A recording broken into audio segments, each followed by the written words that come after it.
hacerle capaz de entender, contemplar y desear lo divino. El hombre ante el misterio de la cruz.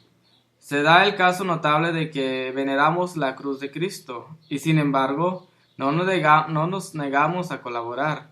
Cristo nos exige de nosotros que seamos sus iguales en cargar con la cruz, sino solamente que le ayudemos a Él a llevarla. Sin embargo, llegamos a rechazar la cruz más pequeña. Queremos beber de la fuente del Salvador, pero tienen que acercarnos el agua a la boca. Ni siquiera queremos agacharnos hacia ella. En cambio, del Salvador dice el Salmo 110, versículo 7, beberás de la fuente, es decir, se abajará, y por eso erguirá la cabeza. Sin embargo, la ley del misterio manda, sacaréis con alegría el agua de la fuente del Salvador. Isaías 12, capítulo 3. El Salvador ha desenterrado el manantial, pero somos nosotros los que debemos agacharnos, y lo haremos al principio con fatiga, pero luego con alegría. Cierto monje hablaba con un muchacho cuyo padre había pasado del judaísmo al catolicismo para ayudar a la iglesia con su dinero, por creer que significa en el mundo una potencia del orden. También el muchacho tenía la loable intención de ayudar a la iglesia con la fuerza. Si yo fuera un sacerdote como usted, padre, querría luchar para suprimir toda injusticia en la faz de la tierra. El padre le contestó: ten al menos cuidado de no suprimir también la cruz de Cristo. Esta es la gran tentación que nos persigue siempre, suprimir la cruz. He aquí la razón de la lucha que el mundo mantiene contra la iglesia, porque el cristianismo predica la cruz. Los soberbios rechazan la cruz, porque en ella ven la humillación.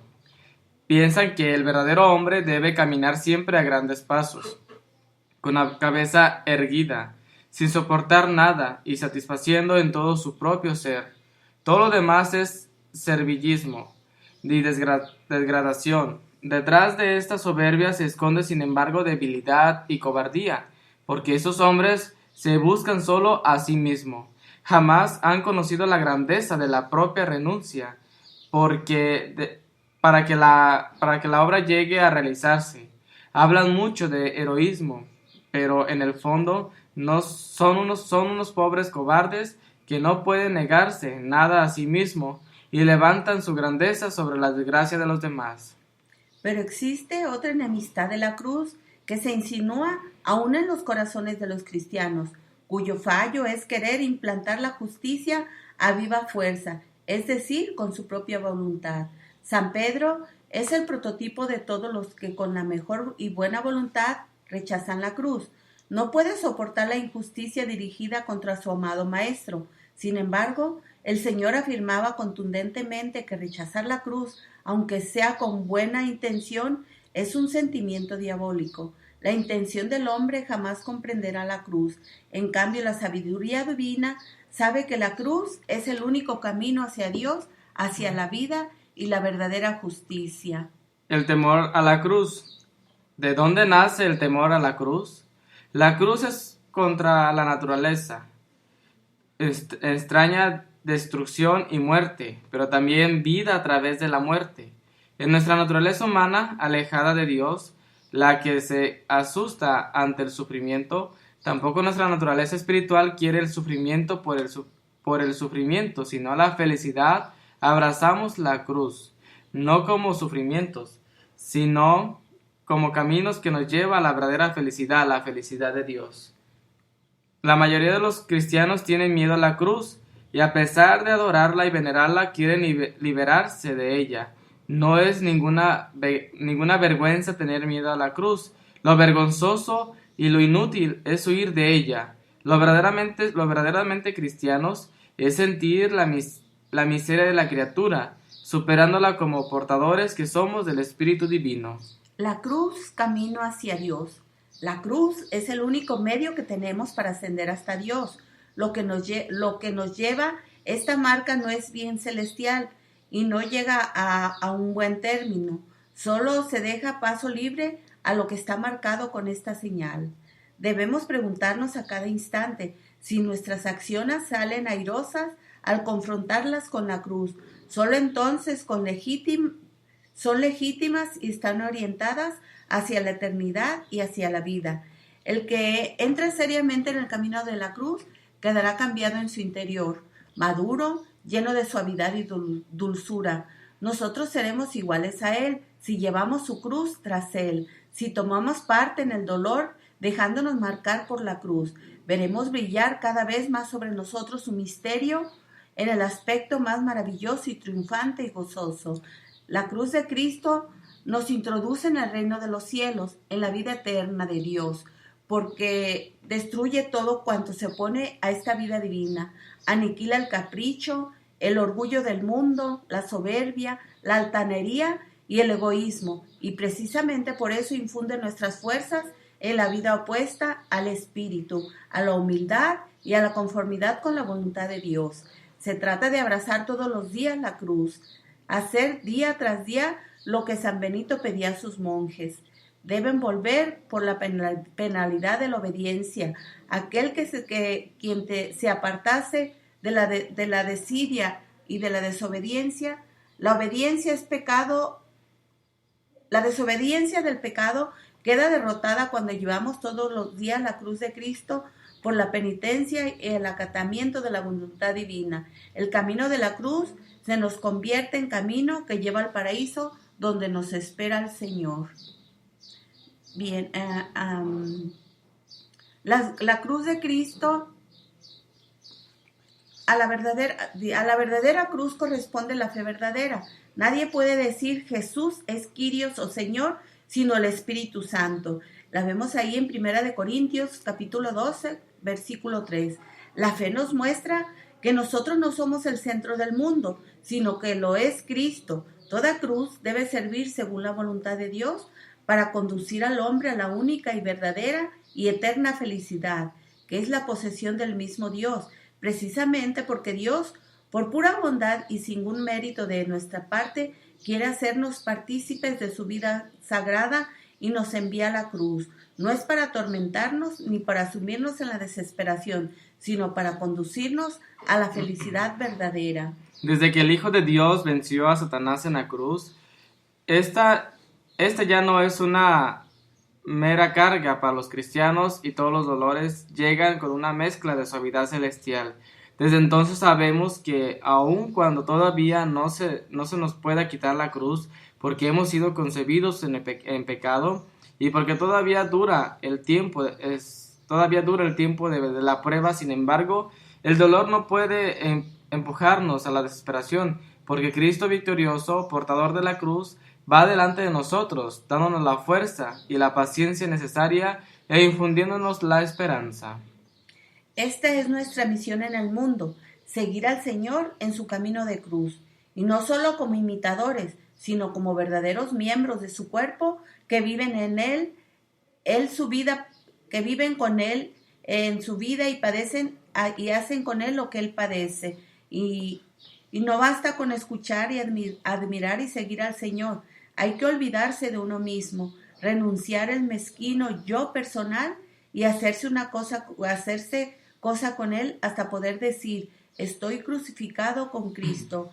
Gálatas 2:19. La cruz particular es precisamente aquello que cada uno le parece más desagradable, porque hiere su yo. En la parte más sensible, aun cuando más tarde se advierte que a pesar de todo, esa cruz era lo que más conviene y lo más fácil, de tal forma que el fiel se convierte en parte del cuerpo místico del Señor. Podrá entrar en lo más íntimo de Cristo, tomar parte en Él y aún hacer que otros participen, si esa es la voluntad de Dios. Tomemos pues parte por la paciencia de los padecimientos de Cristo, para que merezcamos ser también partícipes de su reino. Así como los discípulos, a pesar de todas las revelaciones, no llegaron a comprender en un principio el sentido profundo que la cruz del Hijo tiene en el plan redentor de Dios. Así también nosotros volvemos a caer siempre en pensamientos humanos, mundanos y hasta demoníacos. Se necesita el trabajo de toda una vida para llegar a comprender al fin que la gloria verdadera y duradera solo puede venir de la cruz. Las espaldas llevarán el peso de la cruz y la leve carga del Señor. Si el hombre acepta con paciencia la misión que Dios le ha señalado en la vida, si no sirve al mundo ni a su ambición personal, está tomado de Mateos 11:30. Bienaventurado el que soporta el yugo desde la mocedad. Lamentación 3:27. Bienaventurados el que toma sobre sí con paciencia la cruz del Señor. Esta se convertirá con el tiempo en columna fuerte que le sostiene y signo de victoria para él. El falso árbol de la vida. Paganos son todos los que están libres de Dios, que no conocen para nada a Cristo y viven solamente para la vida de aquí abajo. En medio de ellos se alza el árbol de la vida, de este mundo que conduce a la muerte. Este árbol da frutos que fascinan al hombre, pero son venenosos. Buscan un paraíso terreno, pero solo encuentran la destrucción. Dios mostró en la ley del hombre un camino para salir de este laberinto. En ellas todo es cumplimiento de preceptos y esfuerzos de la voluntad. Junto al reino natural del pagano está el edificio austero de la ley. El judío estaba también encerrado en su propio círculo, contra cuyas barreras se daban golpes lastimeros y todos que jamás llegaban a alcanzar la libertad. Para él, Dios es el Padre indulgente. Para él, Dios no era el Padre indulgente, sino el Señor exigente. Junto al paganismo infantil, el judaísmo se presenta como la edad madura que confía en sus fuerzas y se quiere redimir a sí misma. Pero cuan más viejo y más sabio el hombre, comprende mejor que no se puede salvar a sí mismo. Cuando más se esfuerza, tanto más se fatiga y siente más su impotencia. Muy bien, son las 12 y te seguimos compartiéndote el tema, son las 12 del mediodía. Es hora de compartirte la oración del Ángelus.